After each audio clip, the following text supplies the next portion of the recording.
YSR Congress party Jaganmohan Reddy గారు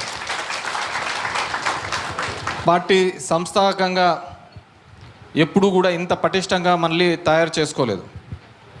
ఓటర్లు ఉన్నారు,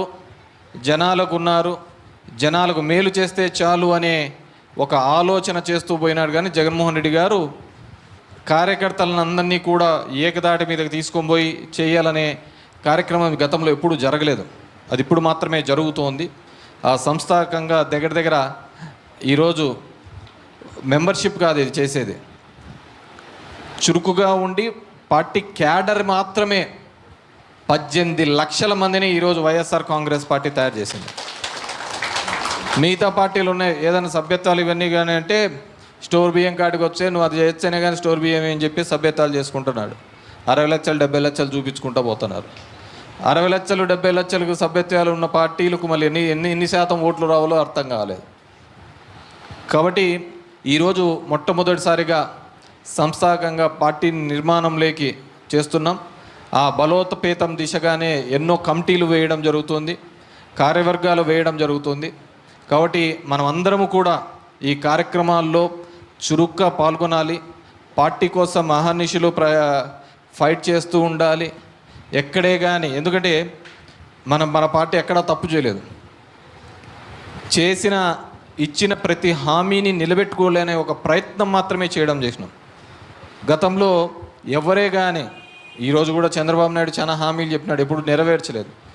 నెరవేర్చాలని కసి, చెప్పిన మాటను నిలబెట్టుకోవాలని ముందుకు పోయిన వారు ఎవరైనా ఉంటే జగన్మోహన్ రెడ్డి గారు మాత్రమే. మనం అందరం చూస్తూ ఉంటేవి ప్రతి నెల క్యాలెండర్ రూపంలో డబ్బులు పడుతూ ఉండేటివి. ఈ నెల ఇంత పడుతుంది ఇది అని పిల్లల చదువు కోసం కావచ్చు, మహిళలను ఆర్థికంగా ముందుకు తీసుకోబోవచ్చని.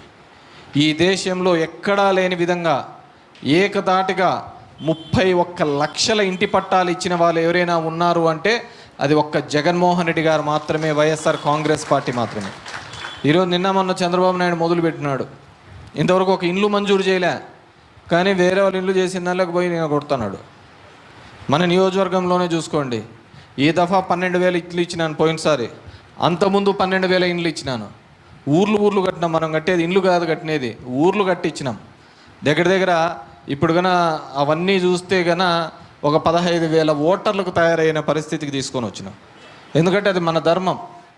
దీంట్లో ఎక్కడ పార్టీలు చూడలే, దీంట్లో కులం చూడలే, మతం చూడలే, పార్టీలు చూడలే. ఆ విధంగా హెల్ప్ చేసుకుంటూ రావాలనే ఉద్దేశంతో చేసినా. మన పార్టీ వాళ్ళు కూడా బాధపడినారు, అన్న వాళ్ళ కొందరికి రోడ్ల బిట్లు వచ్చినాయన్నా మన వాళ్ళకి రాలేదున్నా అని చెప్పేసి. కాబట్టి మనం ఆ విధంగా ఎక్కడ భేషజాలు పోలే. ఈరోజు చూస్తే పరిస్థితి ఏ విధంగా ఉంది. కానీ మనిషికి ఎట్లుంటుంది అంటే ఏదో కొత్తది వస్తుంది, ఎలా వస్తుంది, ఇంకోటి ఏదన్నా ఇస్తాడే, ఈ పథకాలు పోవు కదా, కొత్తవే కదా ఇచ్చేది చంద్రబాబు నాయుడు అనే రూపంలో కొంతమంది ఆశపడిన సందర్భము ఉంది. కానీ మొన్న చూస్తున్నారు ఈ గెలుపు ఏ విధంగా గెలిచారు.